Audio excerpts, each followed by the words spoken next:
Hello बच्चों, स्वागत है आपका एग्जाम गुरु के इस चैनल पे। और आज आपका टेस्ट हुआ जो कि एक फुल फ्लेवर टेस्ट है FST 4K। अभी हम इसके क्वेश्चन डिस्कस करेंगे जो आपके टेस्ट पेपर में आए हुए हैं। देखते हैं क्वेश्चन नंबर 51। इस solution is heated to raise the temperature by 5 unit. हम क्या कर रहे हैं, सोल्यूशन को हीट कर रहे हैं, टेम्परेचर 5 गुना बढ़ा दे रहे हैं। टेम्परेचर क्या कर रहे हैं, 5 गुना बढ़ा दे रहे हैं।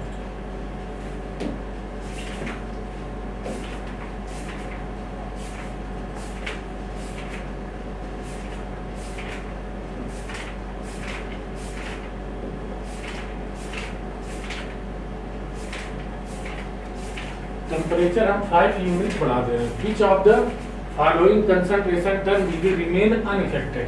कह रहा है कौन सा कंसंट्रेशन टर्म ऐसा है जो अनइफेक्टेड रहेगा। तो जो हमें पता है कि जिस भी कंसंट्रेशन टर्म में टेम्परेचर आएगा, जिस भी कंसंट्रेशन टर्म में टेम्परेचर इन्वॉल्व हो जाएगा, वह कंसंट्रेशन टर्म क्या होगा। जैसे जिस कंसंट्रेशन टर्म में वॉल्यूम आएगा, जिस भी कंसंट्रेशन टर्म में अगर वॉल्यूम आ गया, वह टेम्परेचर बढ़ाने या घटाने पे उस पर प्रभाव पड़ेगा। जैसे बच्चों मोलरिटी होती है, मोल बाय वॉल्यूम। इस कंसंट्रेशन टर्म में हमारा क्या वॉल्यूम है, अब टेम्परेचर का इफेक्ट इस पे पड़ेगा। ठीक है, जिस भी कंसंट्रेशन टर्म में वॉल्यूम आ गया, जैसे नॉर्मेलिटी हो गया, number of gram equivalent divide by volume, इसमें भी वॉल्यूम आ गया तो ये भी टेम्परेचर पे डिपेंड करेगा। जिस भी कंसंट्रेशन टर्म में जैसे वेट बाय वॉल्यूम परसेंटेज आ गया, वेट बाय वॉल्यूम परसेंटेज, ये भी कंसंट्रेशन टर्म क्या करेगा, टेम्परेचर पे डिपेंड करेगा। तो जिस भी कंसंट्रेशन टर्म में अगर वॉल्यूम आ गया वह टेम्परेचर पे डिपेंड करेगा, और जिस कंसंट्रेशन टर्म में वॉल्यूम नहीं है वह टेम्परेचर पे डिपेंड नहीं करेगा। तो मोलरिटी देखो बच्चों, मोलरिटी में क्या है, वॉल्यूम आ गया तो ये हमारा क्या होगा, टेम्परेचर पे डिपेंड करेगा। मोल फ्रैक्शन, मोल फ्रैक्शन का फार्मूला हमें पता है, मोल ऑफ, जिसका भी मोल फ्रैक्शन मान लो हमें बी का निकालना है, तो mole of B divide by mole of A plus mole of. इसमें देखो मोल इक्वल टू हमारा क्या होता है, वेट बाय मॉलिक्यूलर वेट। इस कंसंट्रेशन टर्म में कहीं भी वॉल्यूम इन्वॉल्व नहीं होगा तो ये हमारा टेम्परेचर पे डिपेंड नहीं करेगा। Wait percentage, weight by weight percentage, weight by weight percent मतलब होता है बच्चों, वेट बाय वेट परसेंट मतलब weight of solute, weight of solute, weight of solute divide by weight of solution, weight of solution. तो इसमें भी हमारा कहीं पर भी वॉल्यूम टर्म इन्वॉल्व नहीं हो रहा, तो ये भी कंसंट्रेशन टर्म टेम्परेचर पे डिपेंड नहीं करेगी। तो हमारे पास दूसरा और तीसरा दो ऐसे ऑप्शन है जो टेम्परेचर बढ़ाने पे घटाने पे इन पे कोई प्रभाव नहीं पड़ेगा। तो हमारा ऑप्शन कौन सा सही हो जाएगा, चौथा। देख लो इसको एक बार।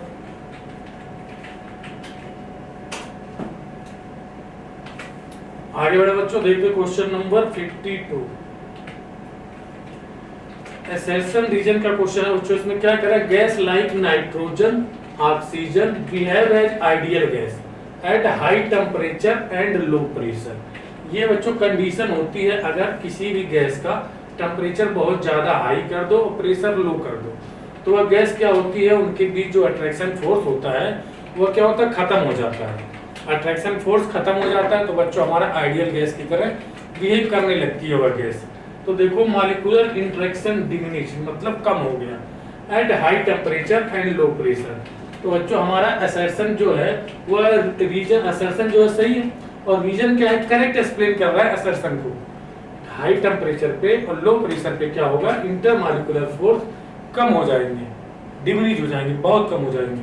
ठीक है, तो गैस हमारी कैसे बिहेव करने लगेगी, आइडियल गैस की तरह। तो असर्शन रीजन बोथ करेक्ट है, और रीजन करेक्ट एक्सप्लेनेशन है किसका, असर्शन का। Both A and R, assertion and reason are correct and reason is correct explanation of A, assertion का। तो 52 का बच्चों कौन सा हो जाएगा, चौथा। देख लो एक बार इसको।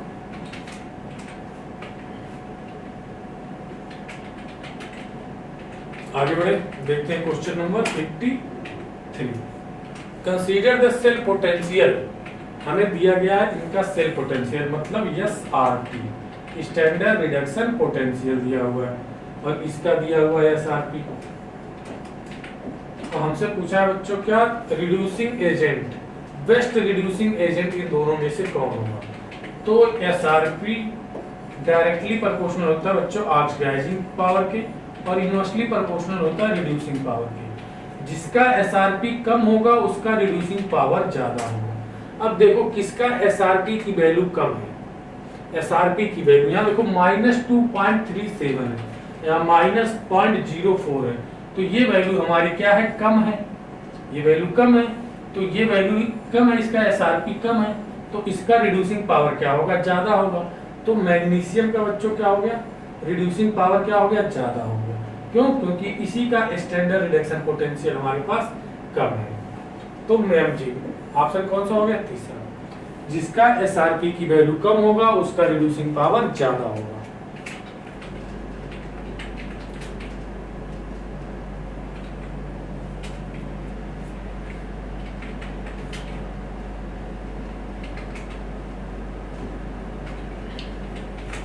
देखते हैं बच्चों next question 54 number. In which pair most efficient packing किसमें होती है, CHCP में, हेक्सागोनल क्लोज पैकिंग में या FCC में होती है, या FCC को ही CCP भी बोलते हैं। तो इनमें होती है पैकिंग सबसे बढ़िया, 74% होती है पैकिंग इसमें, 74% सबसे अच्छी पैकिंग होती है इसमें, हेक्सागोनल क्लोज पैकिंग में और FCC में, फेस सेंटर क्लोज पैकिंग में। तो हेक्सागोनल और CCP ऑप्शन कौन सा हो जाएगा, सेकंड। इसकी पैकिंग इफिशियंसी है, ये पैकिंग इफिशियंसी कितनी हो गई, 74%।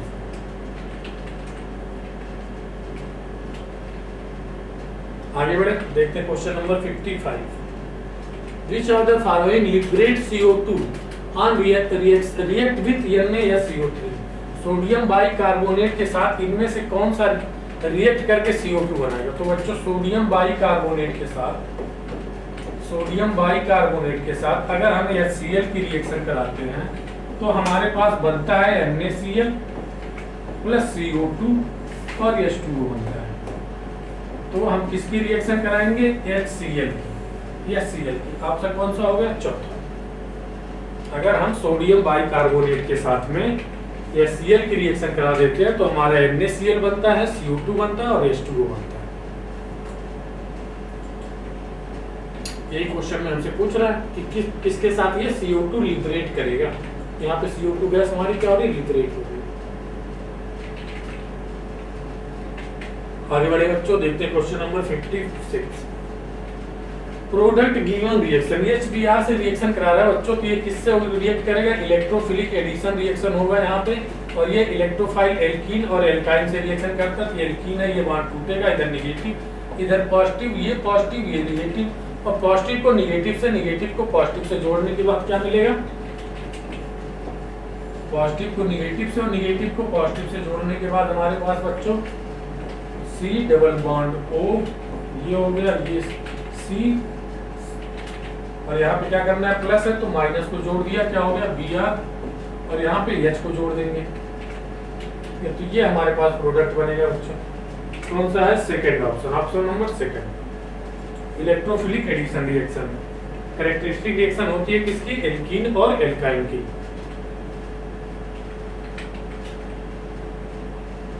आगे बढ़े, देखते हैं बच्चों question number 57। What will be the reactivity order of isocyanide test?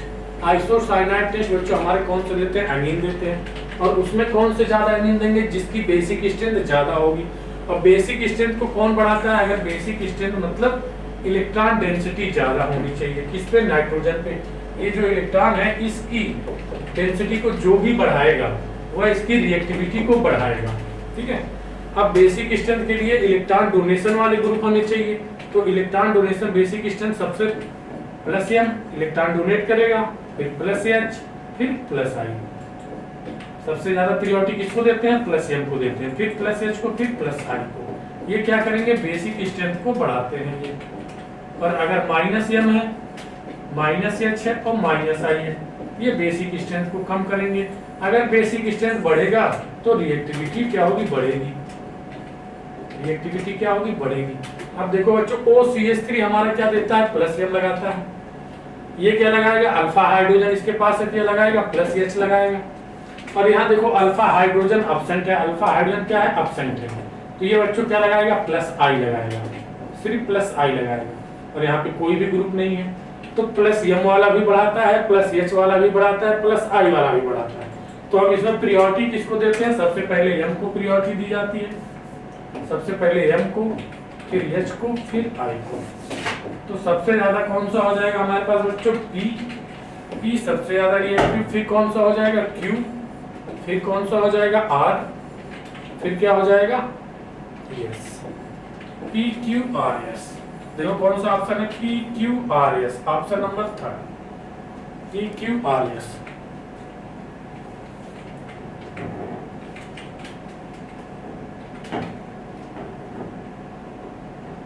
आगे बढ़े बच्चों, देखते हैं question number 58। Which property of colloid is not depend on the charge on colloidal particle. देखो इलेक्ट्रोऑस्मोसिस कह रहा है, इलेक्ट्रो मतलब चार्ज अपने आप ही आ गया। इलेक्ट्रिसिटी क्या, चार्ज ट्रांसफर होता है इलेक्ट्रिसिटी में, तो चार्ज तो यहाँ पे इन्वॉल्व भी हो गया, इलेक्ट्रोऑस्मोसिस हो गया, तो चार्ज पे इफेक्ट पड़ेगा ही। कह रहा है नॉट डिपेंड कर रहा है, नॉट डिपेंड करे, डिपेंड न करे कि कोलाइडल पार्टिकल पे चार्ज कितना है। इलेक्ट्रो शब्द आते ही तुम्हें पता चल जाना चाहिए कि ये निगेटिव पॉजिटिव चार्ज इसमें इन्वॉल्व हो जाएंगे, तो चार्ज से इस पे डिपेंड करेगा।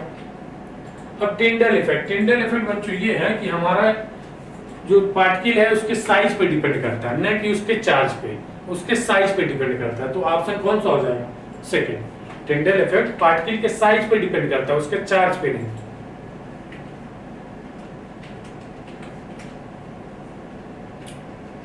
आगे बढ़े बच्चों, देखते question number 59। Non aromatic compound, बच्चों नॉन एरोमेटिक हमें बताना है, तो एरोमेटिक की कंडीशन देख लो, एरोमेटिक की कंडीशन,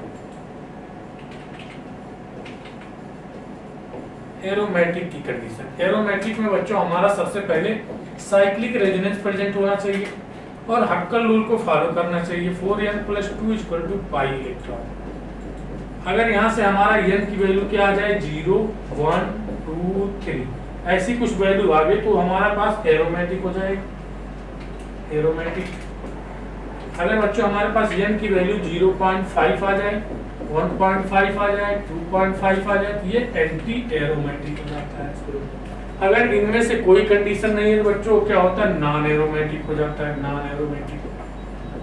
नॉन एरोमेटिक मतलब दोनों चीज ना हो, या तो साइक्लिक रेजोनेंस हो, साइक्लिक रेजोनेंस से नहीं होगा तो एरोमेटिक कहां से होगा। अगर साइक्लिक रेजोनेंस देखने के बाद ही हम पता करेंगे कि वह एंटी एरोमेटिक है कि एरोमेटिक है। अब देखते हैं, साइक्लिक रेजोनेंस प्रेजेंट है तो ये नॉन एरोमेटिक तो हो नहीं सकता। यहाँ देखो double single double single single, cyclic में होना चाहिए, ये डबल बॉन्ड है लेकिन साइकिल के अंदर नहीं है, तो हमने क्या बोला, साइक्लिक रेजोनेंस होना चाहिए, साइक्लिक रेजोनेंस। तो बच्चों यहाँ पे साइक्लिक रेजोनेंस ही प्रेजेंट नहीं है, साइक्लिक रेजोनेंस एब्सेंट हो गया, तो ये क्या हो जाएगा, नॉन एरोमेटिक, नॉन एरोमेटिक,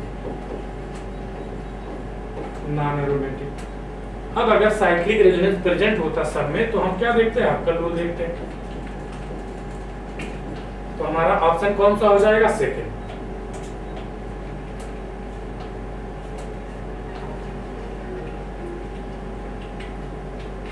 आगे बढ़े बच्चों, देखते हैं question number 16। Which of the following is correct order of CN bond length की ऑर्डर बताना। हमें ये बॉन्ड लेंथ हमें दिया है x और ये बॉन्ड लेंथ दिया है y, इसमें कौन सी बॉन्ड लेंथ ज्यादा होगी ये हमसे पूछा है। तो देखते हैं, यहाँ देखो ये NO2 है, बड़ा ग्रुप है और ये भी बड़ा ग्रुप है, तो क्या होता है बच्चों, इनके क्या लगता है, इनके आपस में स्टेरिक हिंड्रेंस लगने लगता है। स्टेरिक हिंड्रेंस की वजह से ये जो ग्रुप है अपना, ये क्या अपना प्लेन चेंज कर लेता है, प्लेन चेंज कर लेगा तो यहाँ जो लोन पेयर होता है वो रेजोनेंस में इन्वॉल्व नहीं हो पाएगा। यहाँ जो लोन पेयर होता है नाइट्रोजन के पास वो रेजोनेंस में इन्वॉल्व नहीं हो पाएगा, क्यों, क्योंकि उसका प्लेन चेंज हो जाएगा। और जब रेजोनेंस में इन्वॉल्व नहीं हो पाएगा तो यहाँ पे डबल बॉन्ड कैरेक्टर नहीं आएगा। जब डबल बॉन्ड कैरेक्टर नहीं आएगा मतलब ये क्या होगा, सिंगल बॉन्ड होगा। अब दूसरे में देखो, यहाँ पे NO2 थोड़ा दूर है, यहाँ पे स्टेरिक हिंड्रेंस लगेगा नहीं, तो ये क्या करेगा, इसका लोन पेयर यहाँ रेजोनेंस में आ जाएगा, और जब रेजोनेंस में आएगा तो यहाँ पे पार्शियल डबल बॉन्ड कैरेक्टर आएगा। और पार्शियल डबल बॉन्ड क्या है, सिंगल बॉन्ड से तो छोटा ही होगा पार्शियल डबल बॉन्ड, तो x की वैल्यू क्या हो जाएगी, x की बॉन्ड लेंथ y से ज्यादा हो जाएगी। क्यों, क्योंकि यहाँ पे पार्शियल डबल बॉन्ड है, ये तो प्योर सिंगल बॉन्ड है, तो x की बॉन्ड लेंथ y से ज्यादा। ऑप्शन नंबर कौन सा हो गया, third.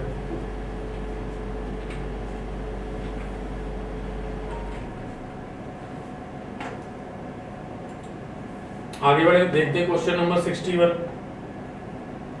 In the reaction the equivalent weight of copper हमें बताना है बच्चों। तो कॉपर का सबसे पहले हम क्या निकालेंगे, इक्विवेलेंट वेट के लिए हमें क्या चाहिए होता है, इक्विवेलेंट वेट के लिए चाहिए हमें मॉलिक्यूलर वेट, और क्या चाहिए, एन फैक्टर चाहिए।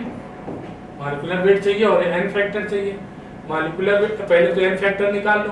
कॉपर का मॉलिक्यूलर वेट कितना होता है, 63.5। मॉलिक्यूलर वेट तो हमें मिल गया, अब एन फैक्टर हमें चाहिए 63.5 डिवाइड बाय एन फैक्टर। अब बच्चों एन फैक्टर यहाँ से निकलेगा, इस पे कितना चार्ज है, +2 चार्ज है, यहाँ निकालोगे कितना आएगा, +1 चार्ज आएगा। तो कितने का चेंज आया, एन फैक्टर कितना आ गया, 1। एन फैक्टर 1 आ गया, एन फैक्टर की वैल्यू 1 रख दो, तो इक्विवेलेंट वेट हमारे पास कितना आ गया, 63.5। 63.5 बच्चों ऑप्शन नंबर सेकंड। हमें सिर्फ कॉपर का निकालना है, देखो कॉपर का बोला है, सिर्फ पूरे मॉलिक्यूल का नहीं बोला। तो हम मॉलिक्यूलर वेट भी कॉपर का लेंगे, एन फैक्टर भी कॉपर में जो चेंज होगा वो लेंगे।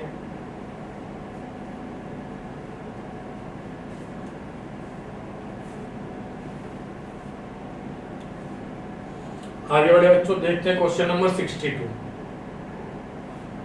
For which compound are the empirical and molecular formula same. कौन सा ऐसा कंपाउंड है जिसमें एम्पिरिकल मॉलिक्यूलर फार्मूला सेम हो। जो पहला ऑप्शन हम चेक करते हैं, हमारे पास क्या है, C6 है, C7 6 ये और ये 7, C7H6 और O2। ये बच्चों हमारे पास हो गया मॉलिक्यूलर फार्मूला। अब देखो इसको हम सिंपल होल नंबर रेशियो में कन्वर्ट कर सकते हैं कि नहीं, इसको हम सिंपल होल नंबर रेशियो में कन्वर्ट कर सकते हैं कि नहीं। अगर हम देखो इसको सबसे छोटा जो है उससे अगर इसमें डिवाइड कर दें तो ये बच्चों हमारे पास 3.5 आ जाएगा, और ये 3 आ जाएगा और ये 1 आ जाएगा। ये हमारा सिंपल होल नंबर रेशियो नहीं है, सिंपल होल नंबर रेशियो नहीं है, ये simple whole number ratio, yes ratio ये नहीं है। और जो सिंपल होल नंबर रेशियो में नहीं कन्वर्ट कर सकते वो हमारा जो मॉलिक्यूलर फार्मूला होगा वही एम्पिरिकल फार्मूला होगा। तो इनका मॉलिक्यूलर फार्मूला और एम्पिरिकल फार्मूला दोनों एक दूसरे के बराबर होंगे। मॉलिक्यूलर फार्मूला और एम्पिरिकल फार्मूला दोनों एक दूसरे के बराबर होंगे, और यही हमसे पूछा हुआ for which compound empirical molecular formula से। ऑप्शन तो हमारा पहला सही हो गया बच्चों। सेकंड वाला ऑप्शन चेक कर लेते हैं, देखते हैं कितना कार्बन है, 6 और 2 8, C8 हो गया। और ऑक्सीजन कितने हैं, 4 और 2 6 हो गया। ऑक्सीजन कितने हैं, 2 2 4, ऑक्सीजन कितने हो गए, 4। बच्चों देखो इसको हम, ये हमारा क्या हो गया, मॉलिक्यूलर फार्मूला हो गया। अब देखो इसको हम सिंपल और सिंपल बना सकते हैं कि नहीं। देखो अगर इसको हम 2 से डिवाइड कर दें तो क्या हो जाएगा, C4H3O2। ये हमारा क्या हो जाएगा, एम्पिरिकल फार्मूला हो जाएगा। सिंपलेस्ट फॉर्म होता है, सिंपलेस्ट फॉर्म एम्पिरिकल फार्मूला। तो इसका एम्पिरिकल फार्मूला मॉलिक्यूलर फार्मूला बराबर नहीं है, तो ये तो कैंसिल हो गया। इसी तरह बच्चों हमारा आंसर मिल चुका है। इसी तरह हम दोनों ऑप्शन को चेक कर लेंगे। आंसर तो हमें पहले मिल चुका है। 62 का कौन सा हो गया, पहला।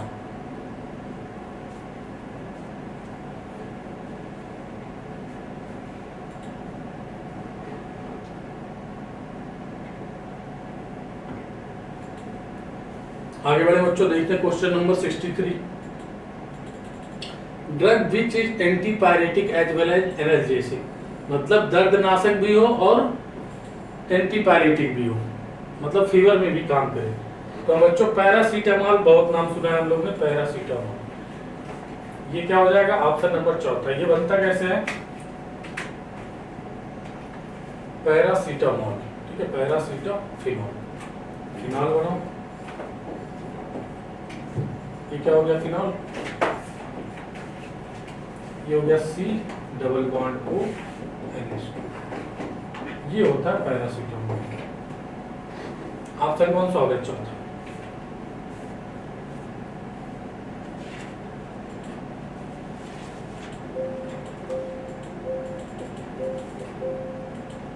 COONH2 होता है यहाँ पे COONH2।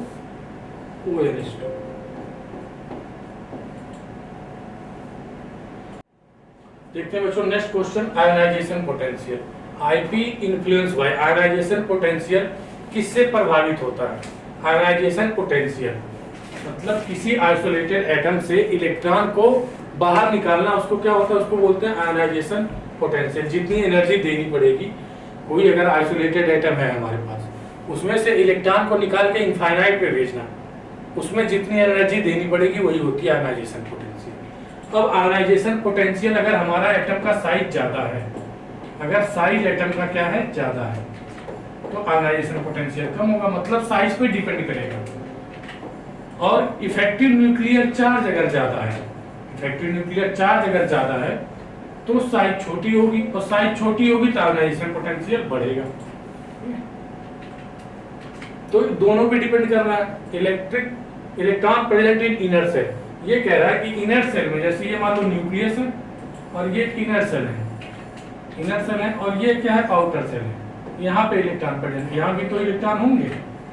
अगर यहाँ पे इलेक्ट्रॉन होंगे, इसी को बच्चों स्क्रीनिंग इफेक्ट बोलते हैं, स्क्रीनिंग इफेक्ट। अगर यहाँ पे इलेक्ट्रॉन ज्यादा होंगे तो इस इलेक्ट्रॉन के बीच रिपल्सन ज्यादा होगा, रिपल्सन ज्यादा होगा तो इसको निकालना आसान होगा, इसको निकालना आसान होगा। तो आयनाइजेशन पोटेंशियल हमारा इस बात पे भी डिपेंड करता है कि इसका स्क्रीनिंग इफेक्ट कितना है, इनर ऑर्बिटल में कितने इलेक्ट्रॉन प्रेजेंट हैं। तो ऑल ऑफ दीज बच्चों हो जाएगा क्या, हमारा आयनाइजेशन पोटेंशियल इन सभी बातों पे डिपेंड करता है, साइज पे, और क्या है दूसरा इफेक्टिव न्यूक्लियर चार्ज पे, और स्क्रीनिंग इफेक्ट पे भी डिपेंड करता है। ऑल ऑफ दी चौथा।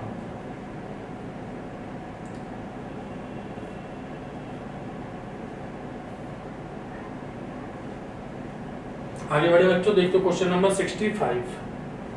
The maximum number of sulphur atoms that are coplanar S8। S8 का स्ट्रक्चर बच्चों तुम लोगों ने देखा होगा, ये होता है हमारा S हो गया S ऐसे होता है, क्राउन शेप का होता है, क्राउन शेप का S8 का स्ट्रक्चर। और इसमें ये जो 4 एटम होते हैं ये कोप्लेनर होते हैं, मतलब एक ही प्लेन में होते हैं। तो 4 ऐसे एटम होते हैं सल्फर के जो एक ही प्लेन में होते हैं। कौन सा? 65 का ऑप्शन नंबर दूसरा।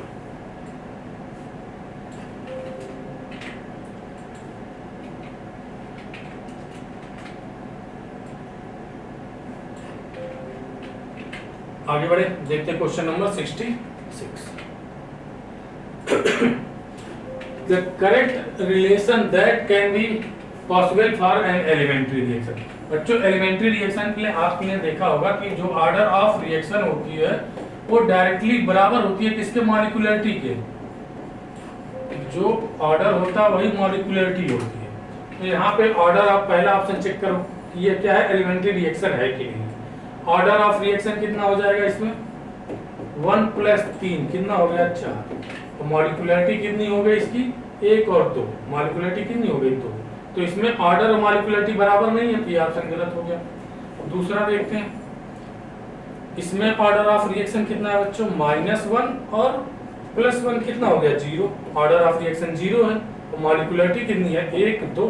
मॉलिक्यूलरिटी 1 ये 1 ये, तो तीसरा ऑप्शन देखो, थर्ड ऑप्शन, इसमें कितना है हमारे पास order of reaction? Order of reaction 1 + 1/2 कितना हो गया? 3/2। 3/2। मॉलिक्यूलरिटी कितनी हो गई? 2 हो गई। एक इसका एक इसके, तो ये तीनों ऑप्शन हमारे क्या बच्चों? गलत हैं, क्योंकि इसमें ऑर्डर ऑफ रिएक्शन मॉलिक्यूलरिटी के बराबर नहीं आ रही। चौथा ऑप्शन देखते हैं, यहाँ पे ऑर्डर ऑफ रिएक्शन क्या हो गया? चौथा ऑप्शन में ऑर्डर ऑफ रिएक्शन कितना हो जाएगा? 1 + 1 कितना हो गया? 2। तो मॉलिक्यूलरिटी भी कितनी हो गई? 2। तो बच्चों इसमें ऑर्डर ऑफ रिएक्शन मॉलिक्यूलरिटी बराबर आ रहा है, तो ये हमारा क्या होगा? एलिमेंट्री रिएक्शन होगा 66 का चौथा।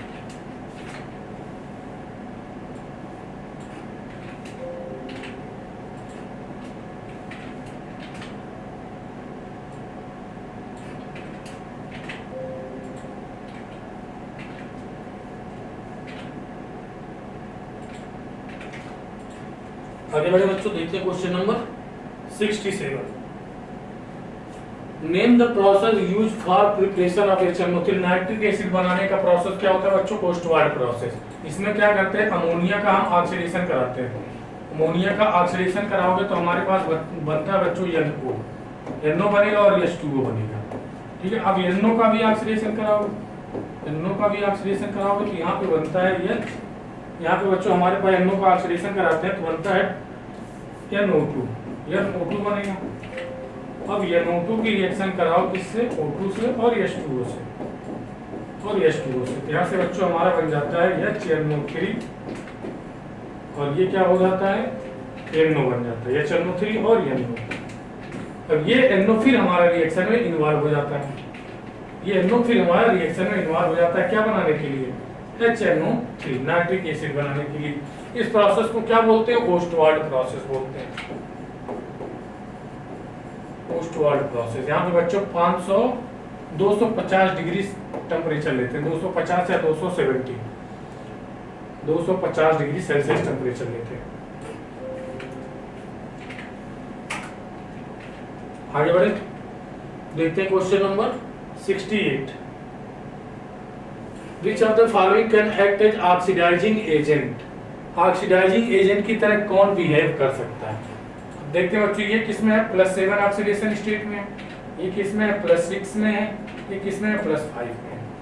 जो भी अपने मैक्सिमम ऑक्सीडेशन स्टेट में होता है, मैक्सिमम ऑक्सीडेशन स्टेट में, हम देख रहे हैं मैग्नीशियम Mn भी अपने मैक्सिमम ऑक्सीडेशन स्टेट में है, +7 में है। सल्फर भी +6 मैक्सिमम ऑक्सीडेशन स्टेट में है। नाइट्रोजन भी अपने मैक्सिमम ऑक्सीडेशन स्टेट में है और सभी मैक्सिमम ऑक्सीडेशन स्टेट में है। अब जब मैक्सिमम ऑक्सीडेशन स्टेट को ये प्राप्त कर चुके हैं तो इनका क्या फर्दर ऑक्सीडेशन हो नहीं सकता है? होगा तो इनका रिडक्शन ही होगा, होगा क्या होगा? रिडक्शन ही होगा। इसका भी रिडक्शन ही होगा और इसका भी रिडक्शन ही होगा। अब जब सबका रिडक्शन होगा तो हमने पढ़ा है बच्चों, जिसका रिडक्शन होता है वह खुद कैसे काम करता है? ऑक्सीडाइजिंग एजेंट की तरह, ऑक्सीडाइजिंग एजेंट की तरह काम करता है। जो खुद का रिडक्शन हो रहा है वह कैसे काम करता है? ऑक्सीडाइजिंग एजेंट की तरह। तो इसमें हमारे चारों ऑप्शन क्या है? तीनों option can act as oxidizing agent, तीनों हमारे ऑक्सीडाइजिंग एजेंट होंगे।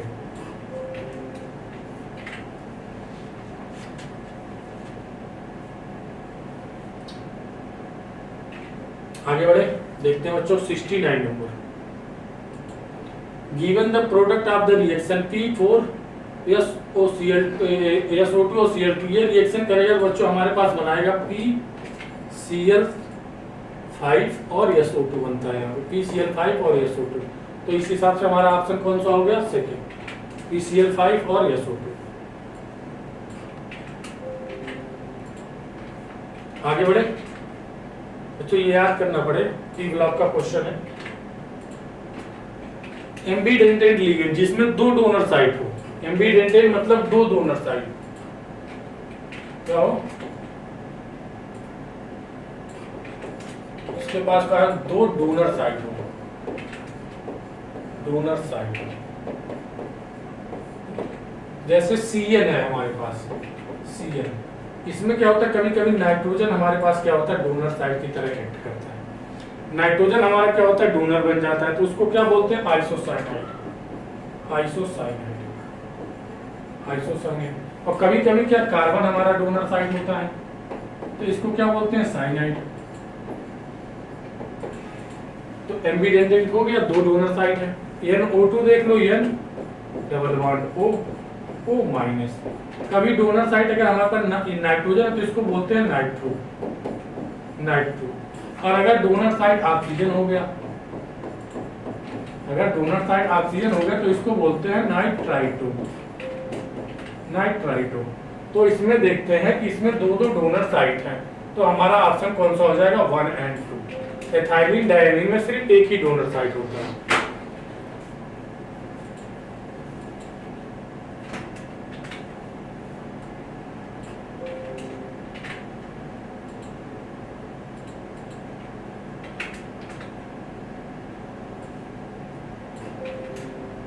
आगे बढ़े बच्चों, देखते हैं क्वेश्चन नंबर 70 का।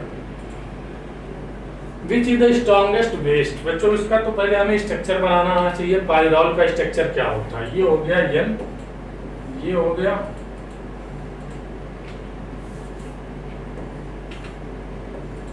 और ये डबल बॉन्ड। ये हमारे पास क्या हो गया, लोन पेयर, और ये हाइड्रोजन हो जाता है। ये हो गया पायरॉल।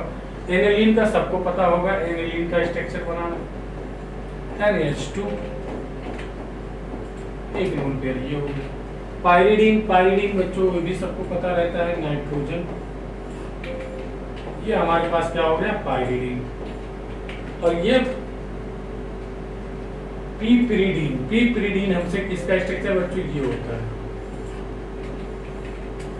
यहाँ पे बस नाइट्रोजन, यहाँ पे डबल बॉन्ड नहीं आते हैं, एक हाइड्रोजन, यहाँ पर भी एक लोन पेयर होगा। अब बच्चों हमें कह रहा है स्ट्रॉन्गेस्ट बेस, बेस क्या, बेस जिसके पास इलेक्ट्रॉन डेंसिटी ज्यादा हो उसका बेसिक स्ट्रेंथ ज्यादा होगा। अब बच्चों यहाँ हम देख रहे हैं कि ये जो लोन पेयर है ये रेजोनेंस में है, ये भी रेजोनेंस में इन्वॉल्व है, मतलब डीलोकलाइज है, ये भी डीलोकलाइज इलेक्ट्रॉन है, और ये भी इलेक्ट्रॉन क्या होगा, डीलोकलाइज होगा। लेकिन यहाँ पे जो इलेक्ट्रॉन है इस नाइट्रोजन के ऊपर ये लोकलाइज है, कहीं भी ये रेजोनेंस में इन्वॉल्व नहीं हो रहे, तो इनका बेस ये क्या होगा, अब लेवल ज्यादा होंगे तो इनका बेसिक स्ट्रेंथ ज्यादा होगा। तो ऑप्शन हमारा कौन सा हो गया बच्चों, चौथा, पीपिरिडाइन।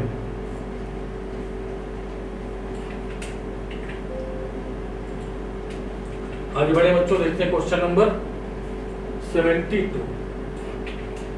The reagent use at Clark method में कौन सा रिएजेंट यूज करते हैं, slaked lime, calcium hydroxide, slaked lime का यूज करते हैं हार्डनेस को दूर करने के लिए, किसकी, वाटर की। आगे बढ़े, देखते हैं क्वेश्चन नंबर 73।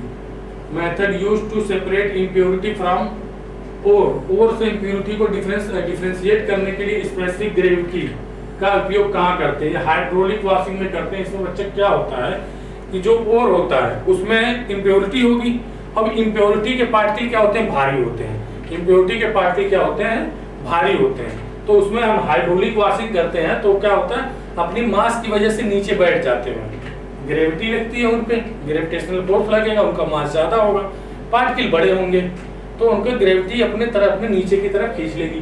तो वो प्रोसेस को क्या बोलते हैं, हाइड्रोलिक वॉशिंग बोलते हैं, हाइड्रोलिक वॉशिंग। मेटलर्जी का क्वेश्चन है बच्चों, सीधे एनसीईआरटी से।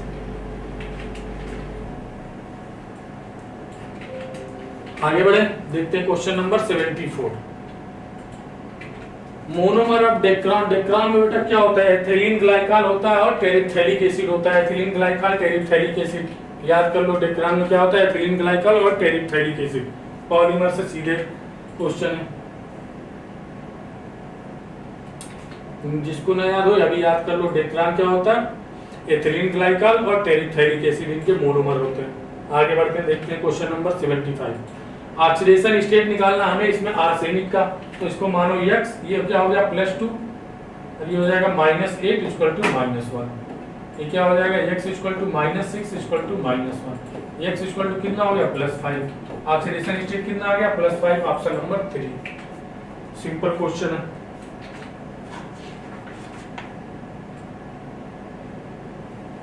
आगे बढ़े, देखते हैं बच्चों question number 76। The product form by the thermal decomposition of sodium azide का सबसे पहले तो फार्मूला पता होना चाहिए बच्चों, ये होता है सोडियम एजाइड, सोडियम एजाइड। इसको जब हीट करते हैं तो ये डिकम्पोज होता है किसमें, सोडियम में और N2 में, सोडियम में और नाइट्रोजन गैस में, सोडियम और नाइट्रोजन गैस। बच्चों ऑप्शन नंबर 2 हो गया, डिकम्पोज हो जाता है किसमें, सोडियम में और नाइट्रोजन गैस में।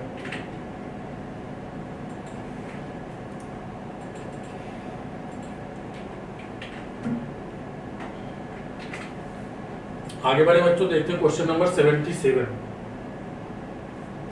0.2 gram an organic compound analysed by Kjeldahl method, ammonia evolve was absorb in 60 ml इतना, normal unused acid required 40 ml इतना, NaOH complete neutralise, find the percentage of nitrogen. बच्चों इसका सीधे फार्मूला याद कर लो आप, 1.4 वेट कितना है ऑर्गेनिक कंपाउंड का, वेट N1V1 - N2V2 × 100, बस रखो वैल्यू यहाँ पे आप 1.4, वेट कितना दिया है 0.2 ग्राम, N1 कितना है, N1 है 60 × 1.5 × 1/5, माइनस 40 इंटू 1/10, 1/10 ये कितना हो जाएगा बच्चों 12, और ये कितना हो जाएगा 4, कितना हो गया ये 8, 1.4 0.2 1.4 डिवाइड बाई 0.2 इंटू 8, ये बच्चों हो गया 2 चौके 8 और ये 14 चौके 56, कितना 56% आ गया बच्चों, 56%, ये याद रखना आप 56%, ये 100 हटा दो, ये परसेंटेज में ही आएगा।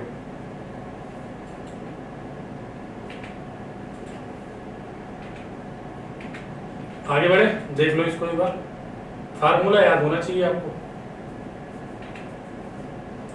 देखते question number 78, boiling point up to miscible liquid. हमारे पास दो ऐसे लिक्विड हैं जो आपस में मिसबिल है, मिल सकते हैं, which do not form azeotropic mixture, जो क्या कर रहे हैं एजियोट्रॉपिक मिक्सचर नहीं बना रहे हैं। एजियोट्रॉपिक मिक्सचर क्या होते हैं, ऐसे दो लिक्विड को मिलाओ, ऐसे दो सॉल्यूशन को मिलाओ जिनको मिलाने के बाद उनका बॉइलिंग पॉइंट सेम हो जाए, तो ऐसे को मिक्सचर को क्या बोलते हैं एजियोट्रॉपिक मिक्सचर। लेकिन ये क्या do not form azeotropic mixture, मतलब उनका बॉइलिंग पॉइंट सेम नहीं हो रहा है, और close to each other, their separation is best carried out. भाई जब उनके बॉइलिंग पॉइंट में अंतर है तो उनको हम कैसे डिफरेंशिएट करेंगे, फ्रैक्शनल डिस्टिलेशन से, फ्रैक्शनल डिस्टिलेशन का मतलब टेम्परेचर घटा बढ़ा के, ठीक है। टेम्परेचर मान लो जिसका टेम्परेचर बॉइलिंग पॉइंट कम है, टेम्परेचर करो बॉइल जल्दी हो जाएगा, वेपर कन्वर्ट हो जाएगा। कैसे अलग करेंगे, जिनके बॉइलिंग पॉइंट में डिफरेंस होगा फ्रैक्शनल डिस्टिलेशन से। 78 का कौन सा हो गया सेकंड। आगे बढ़े बच्चों, देखते हैं क्वेश्चन नंबर 79, द आईयूपीएससी नेम। सबसे पहले आईयूपीएससी नेम के लिए हमें नंबरिंग करनी होती है। क्या है हमारे पास एस्टर है 1 2 3, और ये क्या है एथाइल। तो बच्चों हो जाएगा सबसे पहले क्या लिखो एथाइल, एथाइल। अब क्या प्रोपेन, और 2 मेथाइल भी तो है, 2 मेथाइल, प्रोप और क्या एस्टर है तो 80,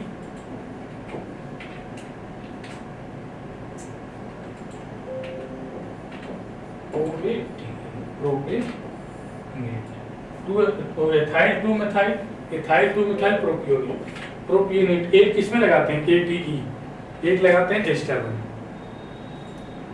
ऑप्शन कौन सा हो जाएगा आपका सेकंड।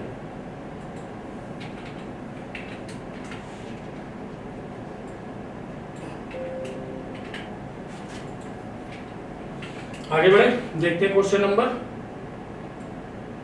नेक्स्ट क्वेश्चन देखते हैं 80 नंबर। हमें बी बताना क्या बनेगा, प्रोडक्ट बी बताना है। रेड फास्फोरस, ये क्या करेगा इसका क्लोरीनेशन करेगा, तो यहाँ पे क्या बन जाएगा हमारे पास देखो CH3 C CH3, और यहाँ से H+ क्या होगा निकल जाएगा, और यहाँ पे क्या आ जाएगा Cl आ जाएगा, Cl और ये COOH। अब क्या कर रहे हैं एल्कोहलिक KOH मिला रहे हैं इसमें, एल्कोहलिक KOH। एल्कोहलिक KOH बच्चों क्या कराता है डिहाइड्रोहैलोजिनेशन, डिहाइड्रोहैलोजिनेशन कराता है, हैलोजिनेशन, डिहाइड्रोहैलोजिनेशन कराता है।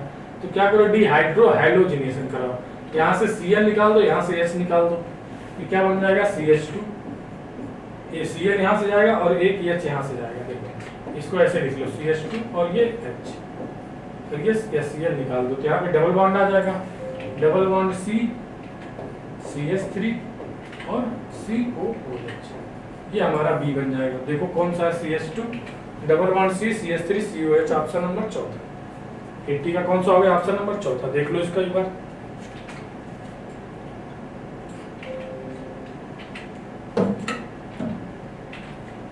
जो ऑर्गेनिक के क्वेश्चन करने के लिए जो ऐसे रिएक्शन टाइप के क्वेश्चन आते हैं, तो उसके लिए हमें बस ये रिएजेंट पता होना चाहिए, ये कराता क्या है। जैसा कि ये कराता क्या है रिएक्टेंट के साथ में। आगे बढ़े, देखते हैं question number 81, the temporary effect in which there is a complete transfer of shared pair of pi electron. Pi electron का ट्रांसफर किसमें होता है, to one another atom. Joined by multiple bond on the demand of attacking reagent. बच्चों कहता है कि पाई electron का transfer किस में होता है। चलो हम देखते हैं इंडक्टिव इफेक्ट में क्या होता है।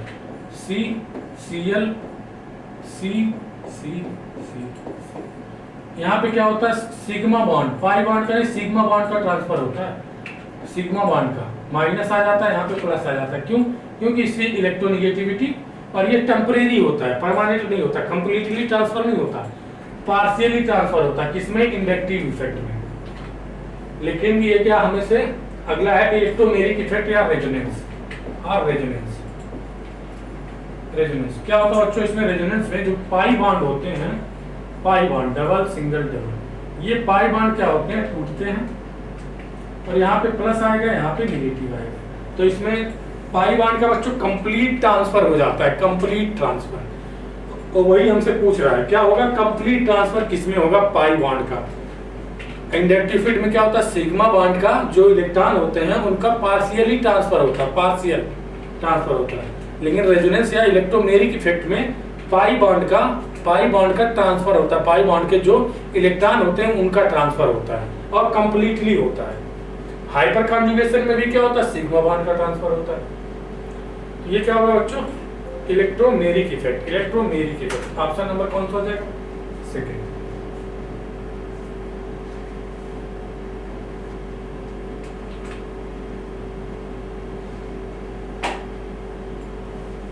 आगे बढ़े, देखते हैं क्वेश्चन नंबर 82। स्ट्रक्चरल फार्मूला, अब लीविसाइड का स्ट्रक्चरल फार्मूला हमसे पूछा, लेकिन देख लेते हैं लीविसाइड बनती कैसी है। इसमें हम क्या करते हैं? एल्काइन की रिएक्शन कराते हैं AsCl3 से, आर्सेनिक ट्राइक्लोराइड से। तो बच्चों यहाँ पे हमारे पास क्या होता है? ACl2 और Cl,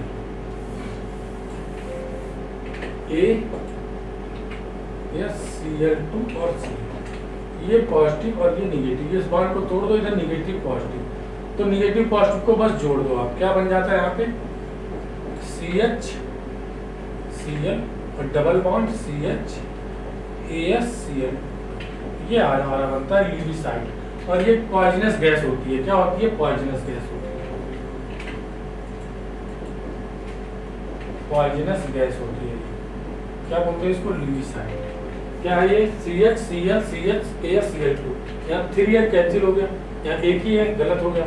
AsCl, यहाँ Cl नहीं है, ये भी गलत हो गया। ये वाला ऑप्शन सही है। 82 का कौन सा हो गया? थर्ड, यहाँ पे है लीविसाइड। देख लो एक बार, आगे बढ़े, देखते हैं question number 83। Which of the following reaction will not give propane? कह रहा है इसमें से कौन सी रिएक्शन प्रोपेन नहीं देगी। सारे रिएक्शन लिख लो। यहाँ पे Cl है, तो बच्चों यहाँ पे क्या? माइनस, ये प्लस, और ये Mg यहाँ पे क्या बन जाता है हमारे पास? CH3 CH2 और CH2, यहाँ पे बन जाएगा MgCl। ग्रिग्नार्ड रिएजेंट बन जाता है बच्चों Mg और ईथर मिलाने पे। अब इसकी रिएक्शन हम करा रहे हैं H2O से। H2O से रिएक्शन कराओगे तो हाइड्रोलिसिस कराओगे, H प्लस और OH माइनस आएंगे, और यहाँ पे क्या आएगा? प्लस, ये माइनस और ये प्लस आएगा। और प्लस को माइनस से प्लस को जोड़ दो बेटा, यहाँ पे हमारा क्या बन जाएगा? CH3 CH2 CH2, H को जोड़ा तो क्या हो गया? CH3 हो गया, और ये क्या हो जाएगा? MgX और OH।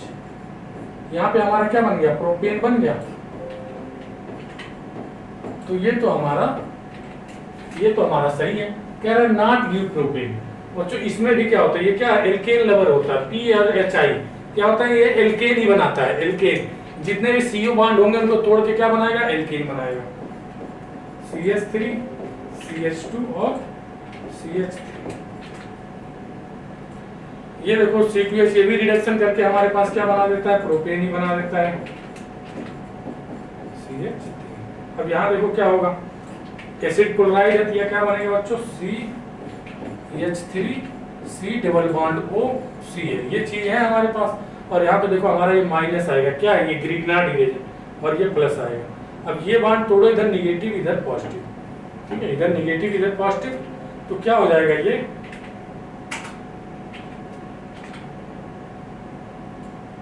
ये हो जाएगा माइनस ये प्लस, ठीक है, ये माइनस ये प्लस कर दे, CH3 C double bond O C, minus ये क्या हो जाएगा, माइनस ये प्लस, क्योंकि इस बॉन्ड को हमने तोड़ दिया है।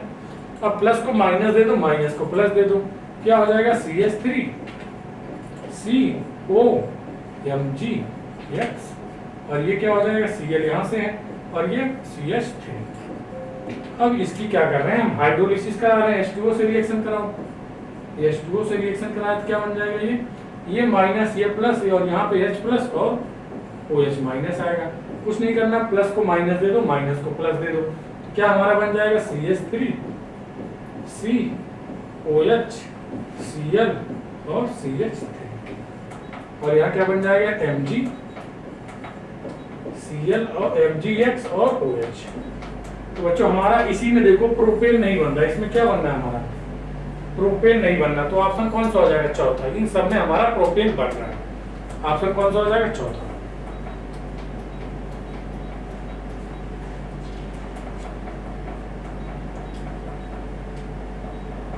आगे बढ़े, क्वेश्चन नंबर 84 देखते हैं।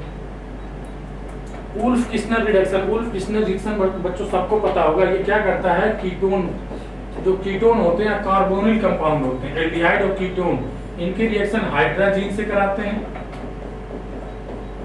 और इसमें क्या होता है, KOH भी लेते हैं और हीट करते हैं, इसको हीट करते हैं, तो ये हमारा क्या बन जाता है बच्चों, एल्केन बन जाता है, एल्केन बन जाता है, ठीक है। जैसे ये बन जाएगा RCH और R, carbonyl compound into hydrocarbon में कन्वर्ट होता है, कार्बोनिल कंपाउंड इनटू अल्कोहल, गलत है, carbonyl compound into alcohol, carbohydrate लिखा है, गलत है, नाइट्रोबेंजीन इनटू एमीन, गलत है, carbonyl compound into hydrocarbon, option alkane क्या होता है हमारा, हाइड्रोकार्बन ही होता है। 84 का चौथा।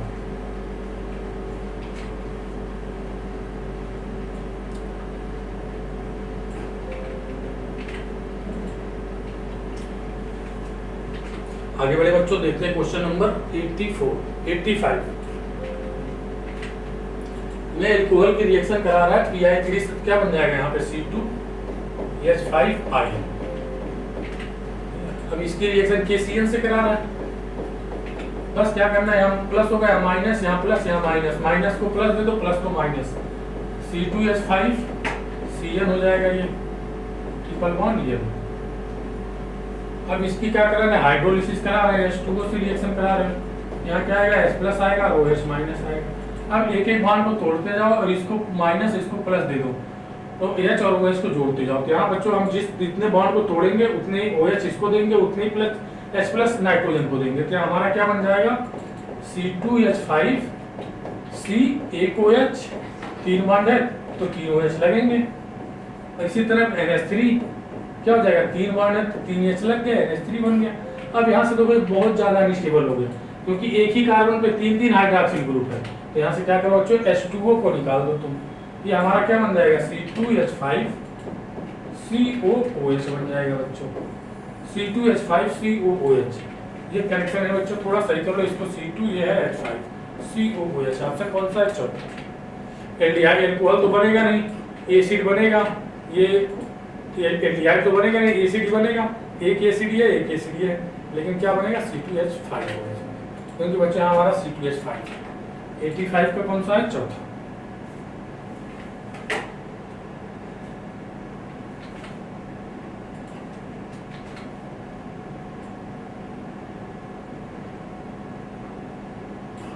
आगे बढ़े बच्चों, देखते हैं क्वेश्चन नंबर 86।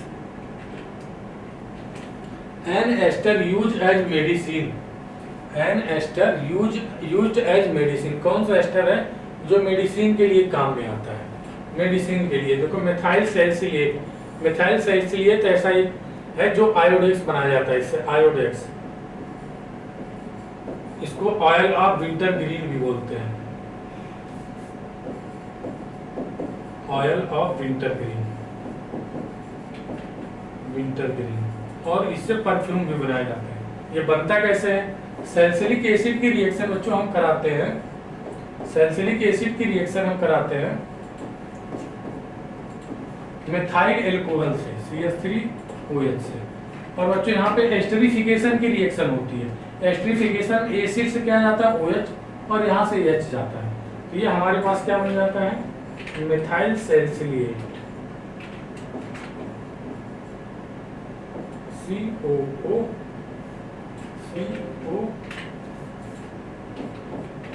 OCH। ये होता है हमारे पास ऑयल ऑफ विंटरग्रीन। इससे क्या बनता है आयोडेक्स बनता है, परफ्यूम बनते हैं। ऑप्शन नंबर कौन सा हो जाएगा 3।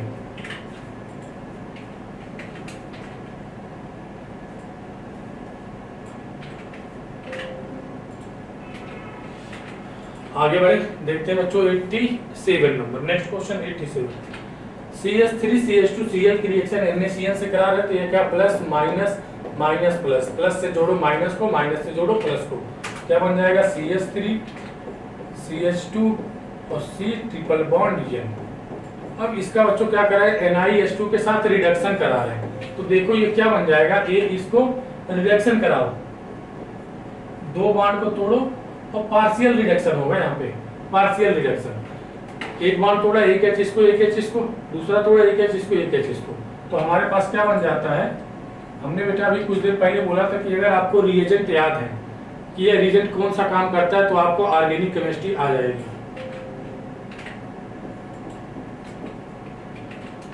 CH2 और NH2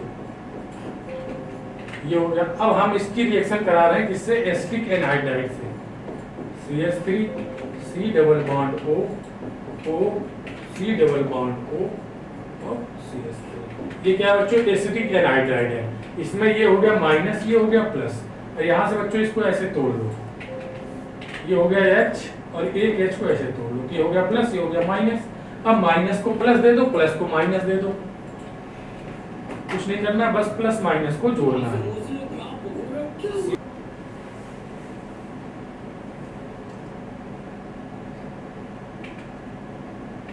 बच्चों यहाँ से CH3 प्लस को माइनस दे दो, माइनस को प्लस दे दो, CH3 CH2 और ये हो जाएगा NaH, और इसके साथ हमने क्या किया, प्लस को जोड़ना है, तो ये हो जाएगा C double bond O CH3। और यहाँ इसको क्या है प्लस है, तो ये प्लस है, माइनस को दे दो, क्या हो जाएगा CH3 C double bond O OH। ये बच्चों हमारे पास प्रोडक्ट बन जाएगा, मेन प्रोडक्ट होगा ये side product. CH3 CH2 NaH COO CH3 CH3 CH2 CH2 CO NaH CO NaH, ये तो गलत होगा, NaH CO CH3 है, ये है CH3 CH2 CH2 NaH CO CH3। Option कौन सा हो गया पहला, 87 का ऑप्शन नंबर पहला।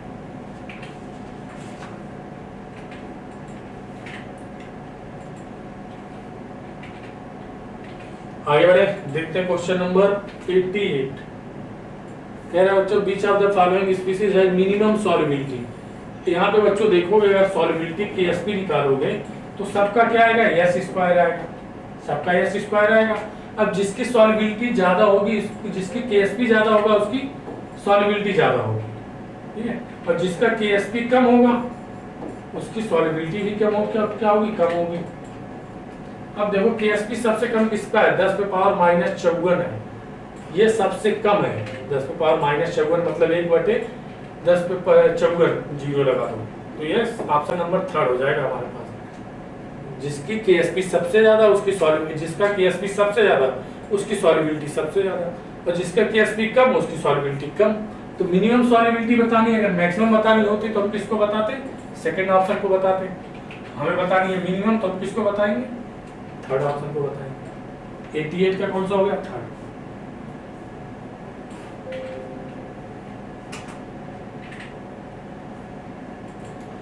आगे बढ़े बच्चों, देखते हैं question number 89। In the following sequence of reaction compound B क्या बनेगा। ये बच्चों अगर इनको मिला दो तो हमारा क्या है, ऑक्सीडेटिव ओजोनोलिसिस है, ऑक्सीडेटिव ओजोनोलिसिस, ऑक्सीडेटिव ओजोनोलिसिस।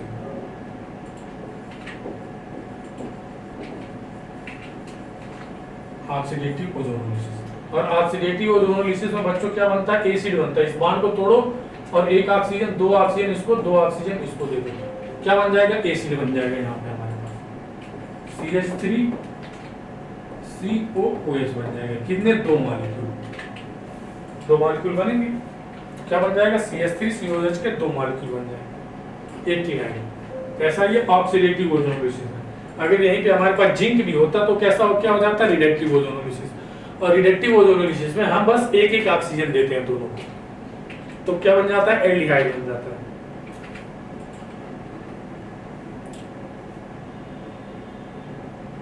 आगे बढ़े, 90 नंबर क्वेश्चन देखते हैं। HClO4 P2O5। P2O5 बच्चों हमारा बहुत अच्छा क्या होता है, डिहाइड्रेटिंग एजेंट। डिहाइड्रेटिंग एजेंट होता है बहुत अच्छा। ये क्या करता है, पानी को निकाल देता है कंपाउंड से। तो यहाँ पे देखो, अगर इसके दो मॉलिक्यूल ले लें हम, तो हमारा बन जाता है Cl2O7 प्लस H3HPO3 बन जाता है। रिएक्शन बच्चों ये याद कर रहे हैं, क्या बनेगा, Cl2O7 और HPO3। Option number 4। आगे बढ़े, देखते हैं क्वेश्चन नंबर 90 पर। Which of the following will not give iodoform test. Iodoform test वो नहीं देंगे जिनके पास अल्फा हाइड्रोजन नहीं होगा। अल्फा हाइड्रोजन नहीं होगा, वही हमारा क्या होगा, आइडोफॉर्म टेस्ट नहीं देंगे। हमें नॉट बताना है, तो अल्फा हाइड्रोजन जिनके पास नहीं होगा, अल्फा हाइड्रोजन नहीं होगा। अगर अल्फा हाइड्रोजन होगा तो आइडोफॉर्म टेस्ट देंगे, नहीं होगा तो नहीं देंगे। एसिटोफिनोन, एस्टोफिनोन की बात करो, ये हो गया फिनाइल, C11O और CH3। इसमें बच्चों देखो, इधर तो अल्फा हाइड्रोजन नहीं है, लेकिन इधर तो है तीन अल्फा हाइड्रोजन, ये देगा। Isopropyl alcohol CH3 C CH3 C और ये OH। बच्चों इस तरह के जो ग्रुप होते हैं, इस तरह के आइसोप्रोपाइल अल्कोहल, यहाँ भी जोड़ दो CH2। ऐसे ग्रुप जो होते हैं, ऐसे ग्रुप, ये हमारे क्या है, ऐसे अल्कोहल के ऐसे ग्रुप जिनसे ऐसा ग्रुप लगा हुआ अल्कोहल का, ऐसा 1 2 3 4 और 5। अगर ऐसा ग्रुप है तो क्या करेगा, देगा क्या, आइडोफॉर्म टेस्ट देगा, जो कि आइसोप्रोपाइल अल्कोहल में है। एसिटाल्डिहाइड CH3 CHO, इसमें भी अल्फा हाइड्रोजन है, ये भी देगा। बेंजाइल अल्कोहल बच्चों, बेंजाइल अल्कोहल CH2, ये बच्चों क्या है, बेंजाइल अल्कोहल है। यहाँ पे क्या हमारे पास ऐसा ग्रुप है, ये वाला ग्रुप, ऐसा ग्रुप है नहीं है। देखो ये ग्रुप तो है, लेकिन इसके पास अल्फा हाइड्रोजन तो नहीं है, तो ये हमारा नहीं देगा। कौन सा, बेंजाइल अल्कोहल। अगर अल्कोहल में ऐसा ग्रुप लगा हुआ है, ऐसा ग्रुप, तो वह हमारा क्या देगा, क्या, आइडोफॉर्म टेस्ट देगा, नहीं तो नहीं देगा। 91 का चौथा।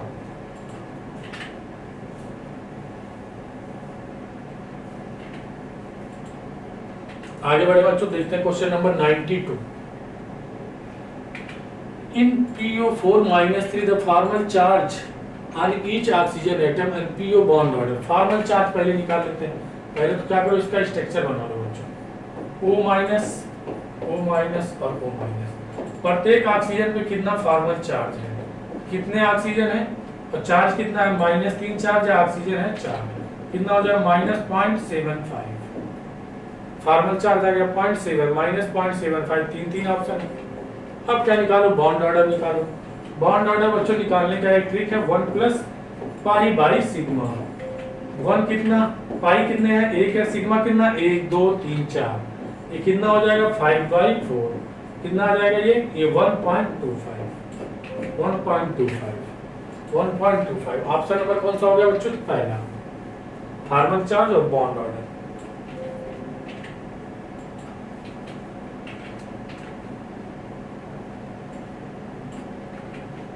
आगे बढ़े बच्चों, देखते हैं question number 93।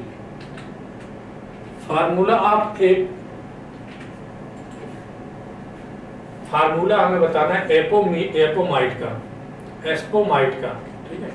Formula MgSO4 7H2O होता है एपोमाइड का।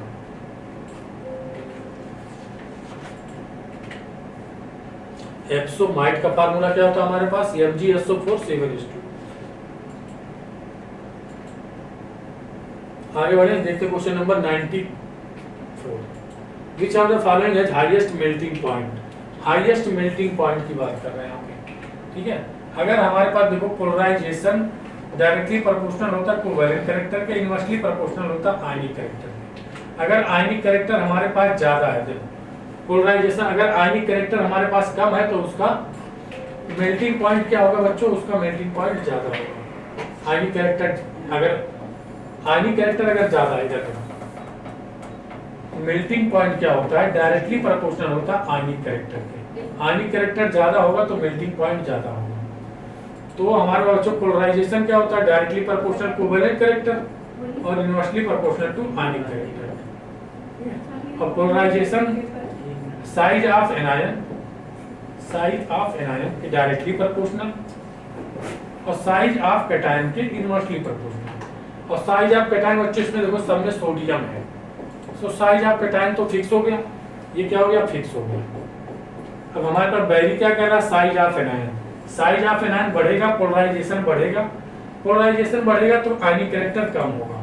साइज ऑफ एनायन सबसे ज्यादा आयोडीन की होगी और सबसे कम किसकी होती है, देखो सबसे कम जिसका साइज होगा उसका पोलराइजेशन कम होगा, उसका पोलराइजेशन कम होगा तो आयनिक कैरेक्टर ज्यादा होगा, आयनिक कैरेक्टर ज्यादा होगा तो मेल्टिंग पॉइंट ज्यादा होगा। तो सबसे छोटी साइज वाला देखते हैं, माइनस देखो फ्लोरीन, क्लोरीन, ब्रोमीन और आयोडीन नीचे की तरफ जाते हैं तो साइज इंक्रीज करती है। साइज क्या करती है, इंक्रीज करती है, और साइज इंक्रीज करेगी तो सबसे छोटी साइज ये हो गई। तो सबसे ज्यादा आयनिक कैरेक्टर इसका हो गया NaF का, तो सबसे ज्यादा आयनिक कैरेक्टर तो सबसे ज्यादा बॉइलिंग पॉइंट हो गया 94 का तीसरा।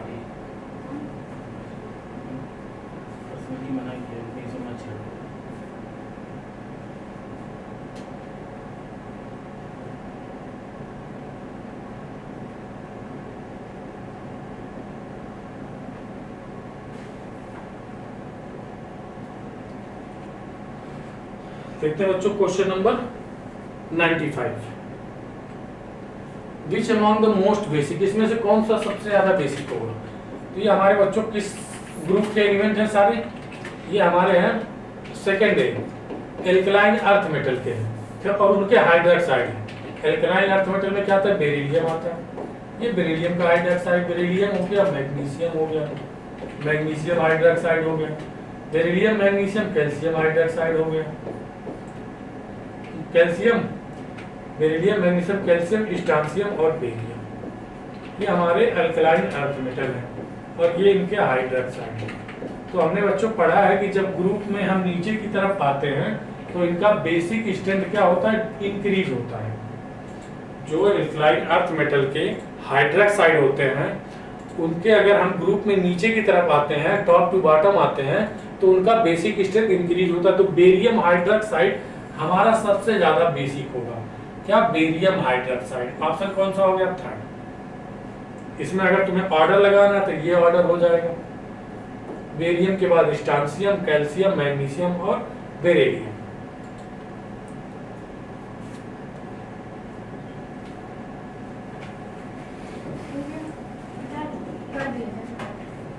आगे बड़े बच्चों, देखते question number 96। Colour of hydrogen gas. Hydrogen gas बच्चों क्या होता है, कलरलेस होता है, कलरलेस होता है हाइड्रोजन गैस। आगे बढ़े, देखते question number 97। Osmotic pressure will be higher. Osmotic pressure बच्चों क्या होता है, ICRT। यहाँ पे कंसंट्रेशन कांस्टेंट है सबका, C और R और T तो पहले से कांस्टेंट है, तो OP डायरेक्टली प्रोपोर्शनल हो गया I के। अब जिसकी वैल्यू I की वैल्यू ज्यादा उसका ऑस्मोटिक प्रेशर चाहिए।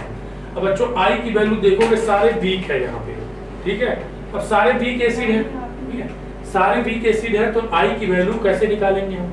अब इनमें जो सबसे ज्यादा स्ट्रॉन्ग एसिड होगा वह ज्यादा आयनाइज होगा, तो ज्यादा आयनाइज होगा तो उसके क्या, I की वैल्यू ज्यादा होगी और उसका ऑस्मोटिक प्रेशर भी ज्यादा होगा। तो बच्चों इसमें सबसे ज्यादा एसिडिक स्ट्रेंथ होती है फॉर्मिक एसिड की, तो उसके आई की वैल्यू ज्यादा हो गई तो उसका ऑक्सीडाइजिंग पावर भी ज्यादा, ऑस्मोटिक प्रेशर भी ज्यादा हो गया, तो आपका नंबर 3 है।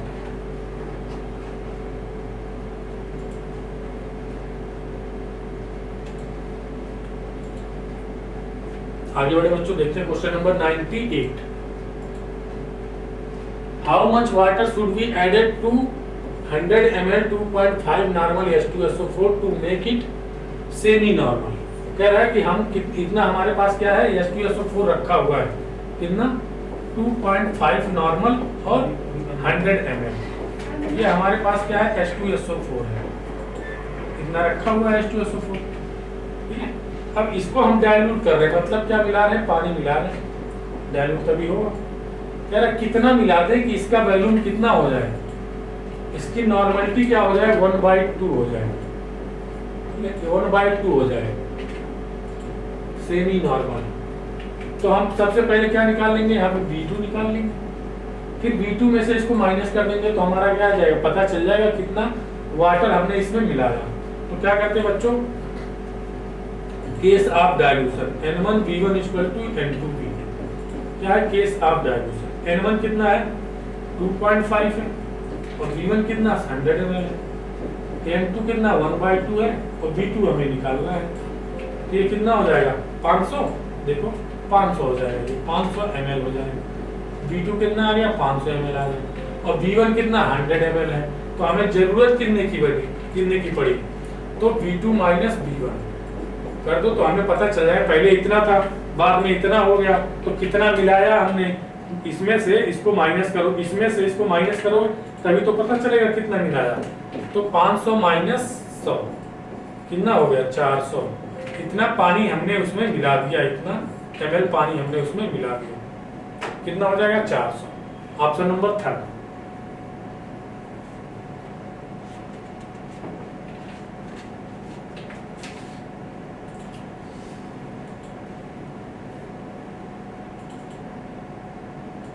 आगे बढ़े बच्चों, देखते हैं question number 99। For the gas phase reaction which of the following condition are correct. तो बच्चों हमें देखना है डेल्टा एस में रिलेशन क्या होगा, गैस फेज रिएक्शन, यहाँ डेल्टा Ng निकालो पहले, gaseous mole of product by gaseous mole of reactant. अगर प्रोडक्ट के गैसियस मोल ज्यादा होंगे मतलब ये टूट के ज्यादा गैस बना रही, मतलब रेंडमनेस बढ़ रही, तो डेल्टा Ng यहाँ कितना 2 - 1 क्या आ रहा है, पॉजिटिव वैल्यू आ रही है हमारे पास, मतलब क्या हो रहा है रेंडमनेस बढ़ रही है, तो डेल्टा एस क्या हो रहा है इंक्रीज ग्रेटर देन 0 हो गया। भाई रेंडमनेस बढ़ती है, एंट्रोपी बढ़ती है, तो डेल्टा एस बढ़ता है। अब डेल्टा एस बढ़ रहा है बच्चों, ये क्या हो रहा है इसमें, इसको ये क्या हो रहा है डिसोसिएट हो रहा है, टूट रहा है, तो डिसोसिएशन में क्या होता है डेल्टा एस क्या होता है पॉजिटिव होता है, मतलब इसको हीट देनी पड़ेगी डिसोसिएशन के लिए। अगर किसी को तोड़ना है,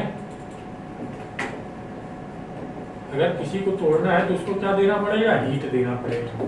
तो जब हीट देते हैं तो डेल्टा एस क्या होता है पॉजिटिव होता है, तो डेल्टा एस भी क्या होगा ग्रेटर देन 0 होगा, तो delta S greater than 0, delta S greater than 0। Option number पहला होगा।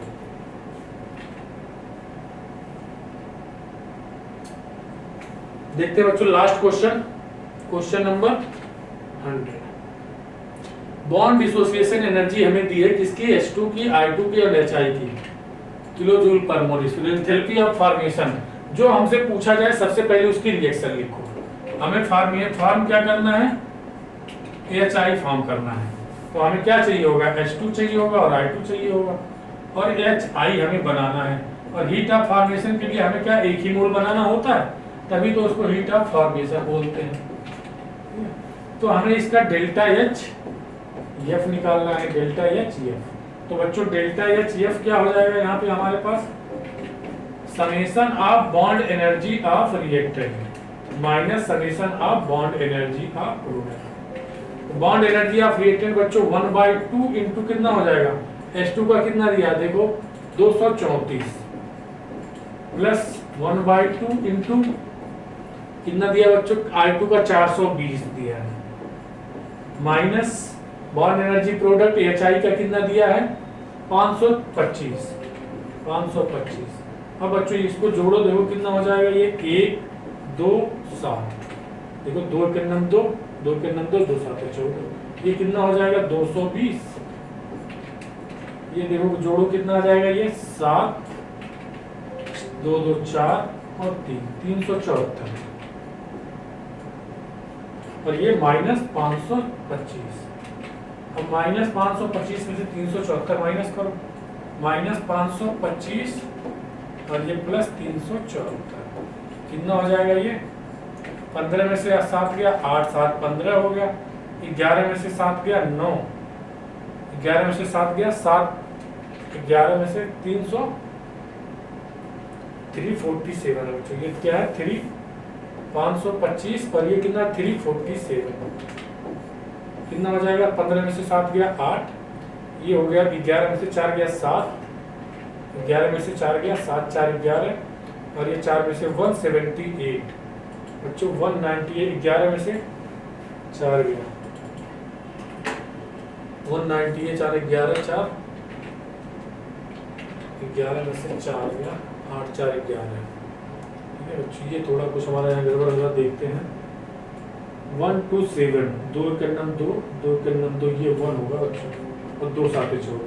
अब ये कितना हो जाएगा, इसको जोड़ोगे तो ये देखो 7 और 2 1 3 3 और ये 2 1 3, 137 बच्चों, -525 और ये 337, तो ये कितना हो जाएगा 8, 11 में से 3 गया 9, और ये 1, -198 ऑप्शन नंबर 4, 198 ऑप्शन नंबर 4।